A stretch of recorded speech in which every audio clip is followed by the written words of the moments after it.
Bonjour à tout le monde et bienvenue dans cette nouvelle vidéo. Dans ce nouveau tutoriel, nous allons apprendre à configurer un simple point à point entre deux antennes microtiques. Abonnez-vous à notre chaîne et activez la cloche de notification pour rester informé lorsque nous mettons une nouvelle vidéo en ligne.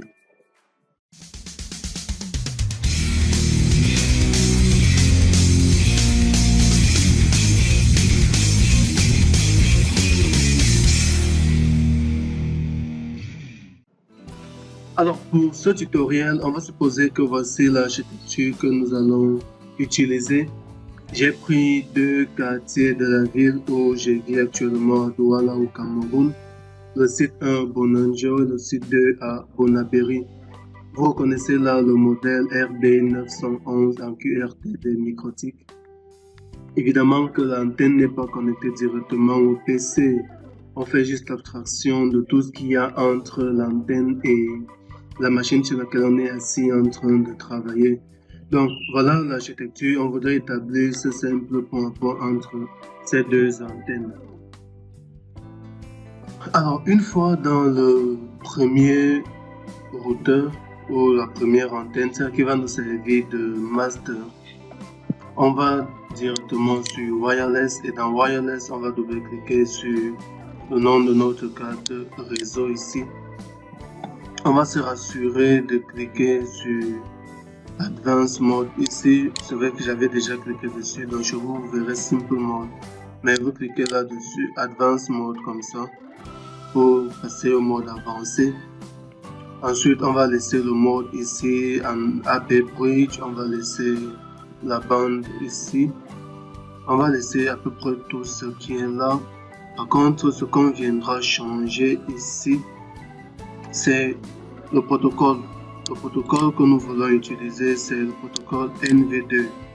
Alors, c'est quoi le protocole NV2? C'est un protocole propriétaire de microtik basé sur le TDMA, contrairement aux autres protocoles comme le 802.11, le standard industriel qui est basé sur CSMA. Donc, protocole NV2 a quelques avantages et quelques inconvénients. Alors, les avantages, c'est qu'il augmente évidemment la portée, il augmente le throughput.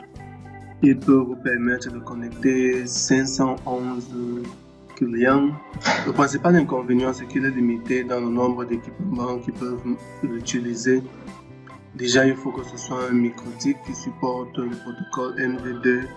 Ensuite, si c'est une carte réseau d'une machine, il faut qu'elle soit de Atheros. La mienne, par exemple, est Realtek et ça ne va pas marcher. C'est obligé tout le temps de me déconnecter, de changer de câble pour pouvoir changer d'équipement. Donc, et un autre inconvénient majeur, c'est qu'il peut être perturbé par des interférences au canal s'il y a une autre source d'émission dans le même canal. Voilà les plus gros inconvénients. À part ça, il est stable. J'ai eu l'habitude de l'utiliser pour des clients. Il est très stable entre deux routeurs, entre deux antennes microtiques performants. Donc on a choisi NV2. Vous avez remarqué qu'ici en haut, l'onglet NV2 est apparu également. Donc je vais Apply directement et puis je viens sur l'onglet NV2. Dans l'onglet NV2, alors à quoi servent ces options? TDMA, vous vous rappelez tout à l'heure, je disais que NV2 est basé sur TDMA, en fait Time Division Multiple Access.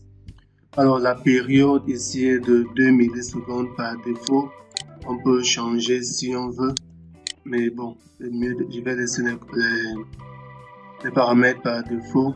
Le rayon de chaque cellule ici sera de 30 km, mais ces 30 km en fait représentent la distance maximale qu'il peut couvrir, c'est-à-dire la distance maximale à laquelle il peut gérer un client.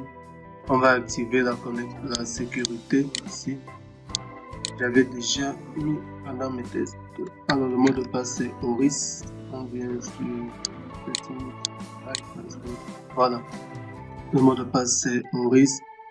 Ensuite, on va le laisser en mode dynamique ici, plutôt que d'avoir des le downlink et le uplink qui sont fixés, on va les laisser en dynamique de sorte que ça puisse être modulé suivant les besoins du client.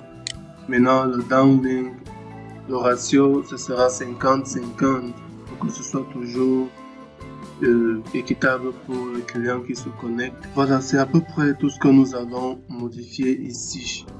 On va apply et OK. Là, on va changer d'antenne. On va sur le site distant. Dans le temps que je branche l'autre routeur. Ici, voilà. Je suis connecté et ici on va faire un ensemble de choses. La première, on ira dans le bridge et on va se rassurer que le port 1 de notre routeur ici ou de l'antenne ici est dans le bridge, de sorte que tous les ports puissent être utilisés dans cette connexion. Donc j'entre le port 1 et OK. Ensuite, ça c'est la première chose. La deuxième, je voudrais éviter que cette antenne-ci diffuse un DHCP. Donc je vais sur DHCP serveur et je vais désactiver le DHCP de ce côté-ci. Voilà, le DHCP est désactivé. Maintenant, on peut aller configurer cette antenne comme client de l'autre.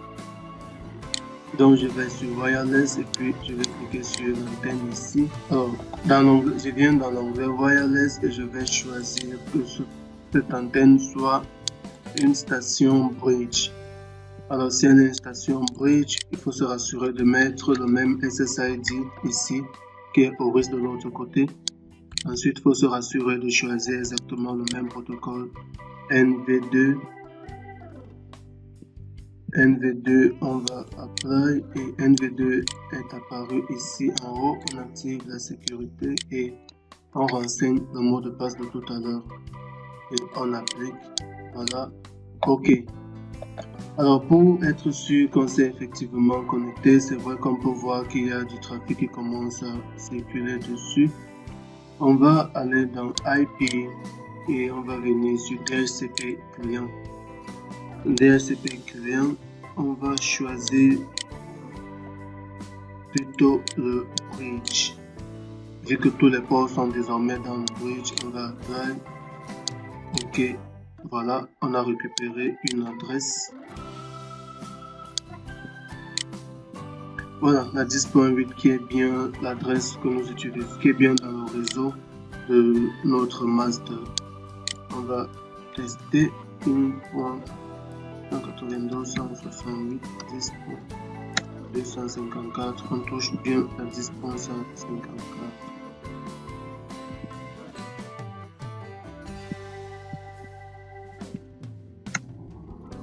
Et on touche bien Internet. Voilà comment on crée un point à point entre deux antennes microtiques tout simplement.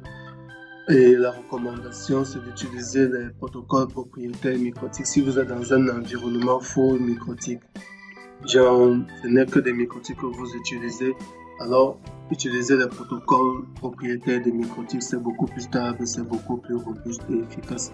Si vous aimez nos vidéos, n'oubliez pas de les commenter, de les liker, de les partager et surtout restez abonné à notre chaîne pour plus de vidéos.